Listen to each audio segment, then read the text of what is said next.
This is my audience of 8 people today. Thank y'all for coming. I want to persuade my audience to email Congress to change the laws by explaining prisons for profit, mandatory minimums, and the 3 strikes law.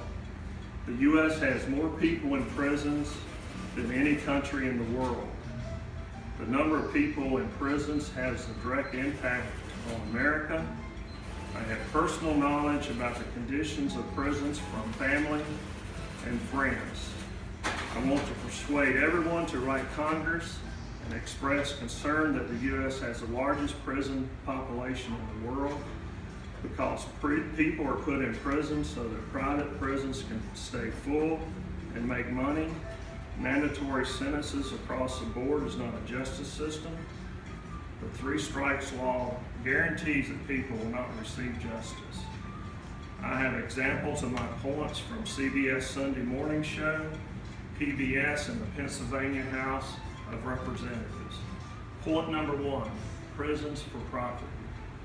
Prisoners were sent to Wallens Ridge Prison in the rural mountains of Virginia because no other parts of the U.S. wanted prisoners. This private prison made $80 million in profit the first year.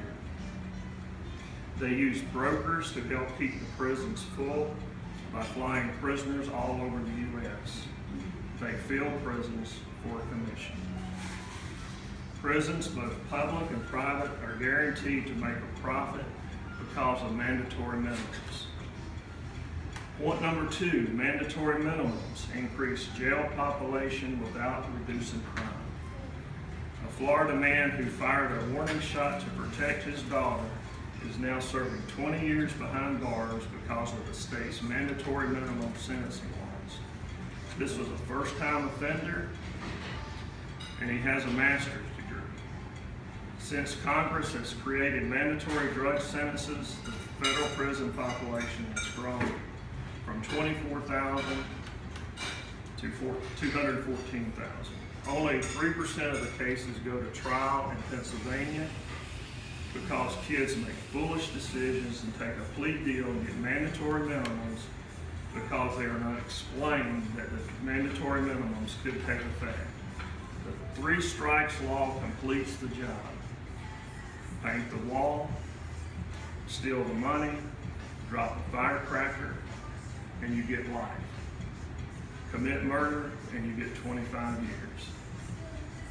Tyrone Taylor is serving life without parole. He stole a woman's purse.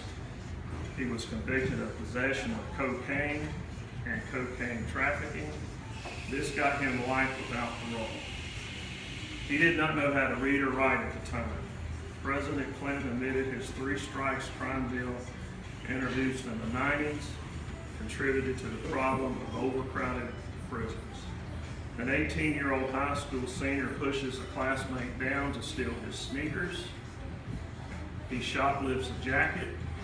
He straightens out, and 9 years later, he gets in a fight in a bar. He gets sent to prison for the rest of his life without parole. The system is not designed to help people. It's designed to recycle itself. We could change the system so that the prison population gets smaller instead of growing by actually helping people get out of this cycle by educating them. Prisons for profit is immoral. Mandatory minimums across the board is not a justice system. 3 strikes law across the board guarantees injustice. If you agree, email your congressperson. You're one person in the future of this country. Reform starts with one person. I have a few pictures here. This is the real Conair from Conair Airlines. This is a graph of the prison population going up since 1990. It continues to rise. And the California's 3 strikes law. You can do minimum crimes and you get life. If you kill somebody, you get 25 years. Thank y'all for coming today. Very good.